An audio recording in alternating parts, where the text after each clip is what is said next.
ആഹാ, എല്ലാരും ഉണ്ടല്ലോ. അതേതായാലും സൗകര്യമായി.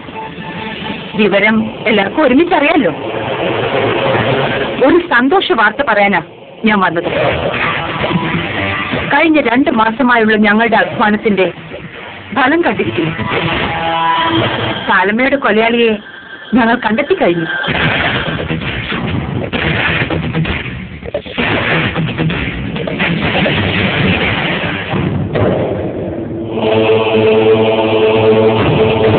വെറുതെ സർക്കാരിന്റെ പണം തിന്നാൻ ഡൽഹിയിൽ നിന്ന് വന്ന ഒരു അവതാരമെന്ന് എന്നെപ്പറ്റി നിങ്ങൾ ചിലരെങ്കിലും പറഞ്ഞിട്ടുണ്ടാവും.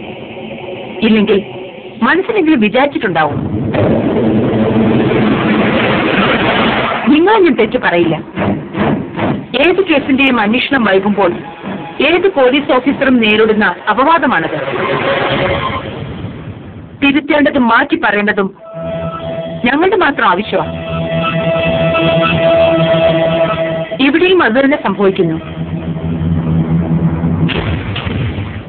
ഇരുളിന്റെ ഔദാര്യം പറ്റി ആരുടെയും ശ്രദ്ധയിൽപ്പെടാതെ വെളുത്ത ചിരിയും ഉടയാത്ത വസ്ത്രവും മാന്യതയുടെ മുഖംമൂടിയുമായി ഒരു കൊലയാളി. വാത്മീകത്തിന്റെ വാതായനങ്ങൾ ഓരോന്നായി അടർത്തി മാറ്റി അയാളുടെ വിശ്വരൂപം കണ്ടെത്താൻ കുറേയേറെ പണിപ്പെടേണ്ടി വന്നു. എങ്കിലും ഞങ്ങൾ തൃപ്തരാണ്, പൂർണ്ണമായും തൃപ്ത. കാരണം യഥാർത്ഥ കൊലയാളിയെ തന്നെ കണ്ടെത്താൻ ഞങ്ങൾക്ക് കഴിഞ്ഞു.